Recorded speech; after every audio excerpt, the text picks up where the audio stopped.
Hey there guys, I am EctoMaster and this is your weekly Overwatch Lookout.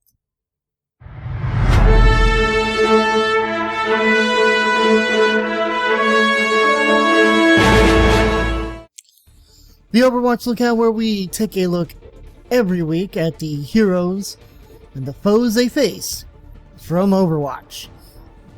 And as we've been doing over the last few weeks, we will take a look at the history of some of our heroes and those foes. But first, some news. Coming right off of the official patch notes from back on, what day was that? 4 days ago. 1, 2, 3, 4. On the 18th of February. It was a new beta patch. Basically did a few things. Completed a tuning pass for end of match accommodations and increased the cooldown on using voice lines. There were some hero balance changes. Bastion configuration recon, maximum weapon speed decreased by 25%. Configuration sentry no longer gains any armor bonus, but all changes to bullet damage made in the February 9th beta patch have been reverted. And the developers had some comments on that. We've given configuration recon a bit of a boost to allow Bastion to run and gun more efficiently when needed. We've also made a significant change to Bastion's survivability when in configuration sentry by removing the 300 additional armor. Bastion is now more vulnerable to attack, but loses none of its offensive power. We're very eager to see how both of these updates play out in the beta. Now, keep in mind, this is beta, so we're trying different things left and right. D.Va had some changes. D.Va's mech is no longer move or aim locked after being called down.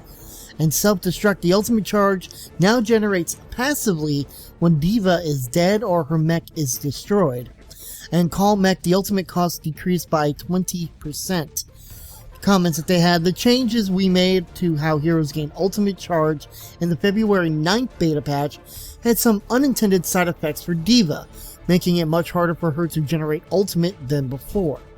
These changes should help correct this pain point, as well as provide a nice quality of life change to the process of summoning her mech.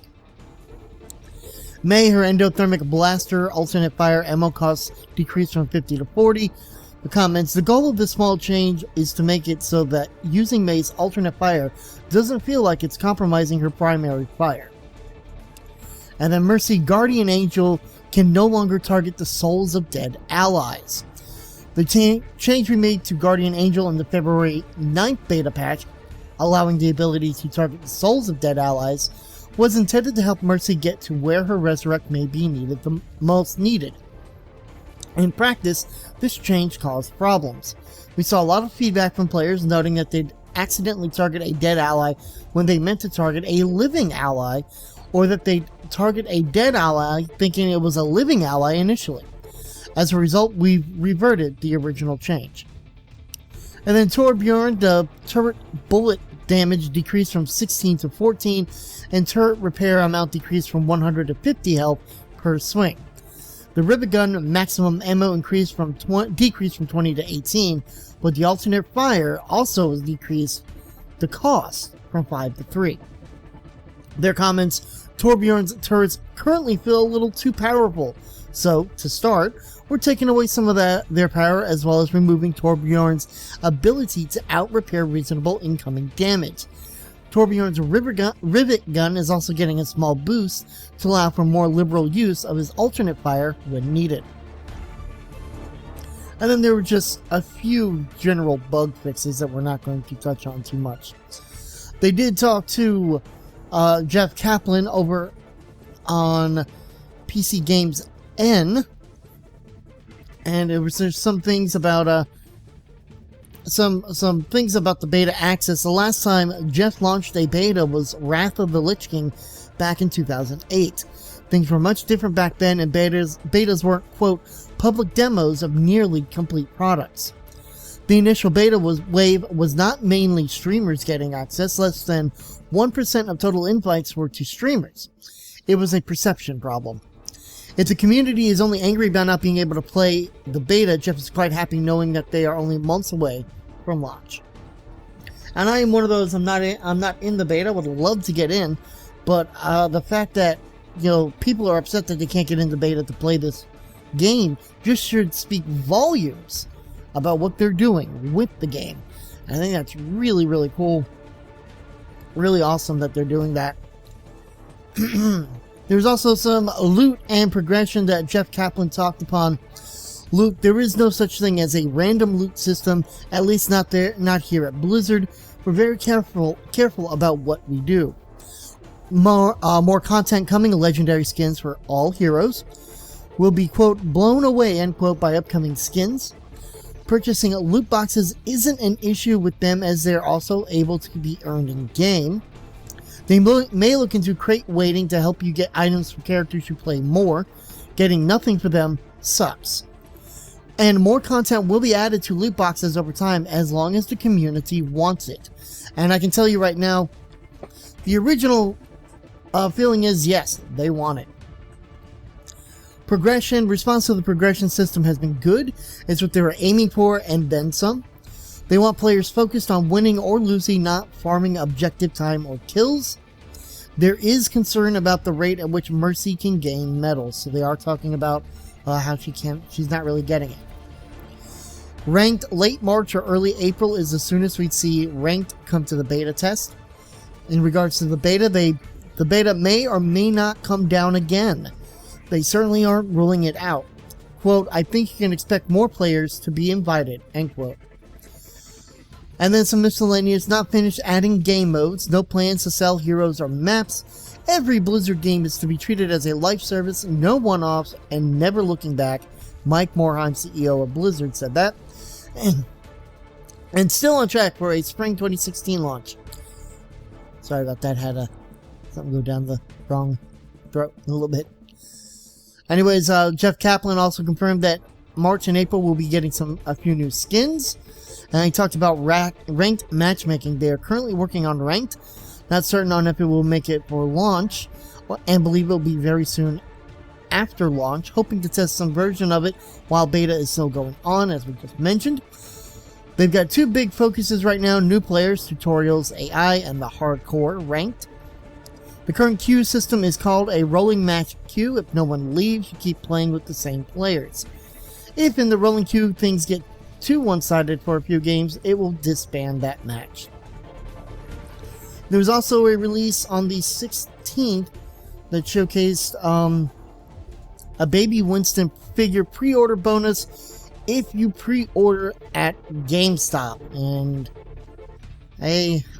yeah, whatever. I'm not the biggest fan of pre-ordering at locations, but I pre-ordered anyways because why not? I want this game.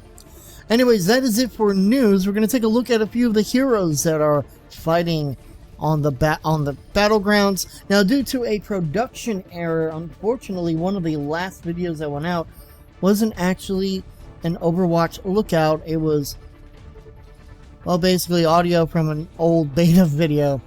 So we missed out on the background stories of McCree, Farah, and Reaper, and Reinhardt, so we're going ahead and get into those. So McCree, armed with his Peacekeeper revolver, the outlaw Jesse McCree doles out justice on his own terms. McCree had already made a name for himself as a member of the notorious Deadlock Gang, which trafficked in illicit weapons and military hardware throughout the American Southwest, when he and his associates were busted in an Overwatch sting operation. With his expert marksmanship and resourcefulness, he was given the choice between rotting in a maximum security lockup and joining Blackwatch Overwatch's Covert Ops Division. Sorry. And you should probably given a choice between this or joining Blackwatch Overwatch's Covert Ops Division. He chose the latter. Although he was initially cynical, he came to believe that he could make amends for his past sins by righting the injustice of the world. McCree appreciated the flexibility he afforded to the clandestine Blackwatch, unhindered by bureaucracy and red tape. But as Overwatch's influence waned, rogue elements within Blackwatch sought to bring down the organization and turn it into their own ends. Wanting no part of the infighting, McCree set off alone and went underground. He resurfaced several years later as a gunslinger for hire.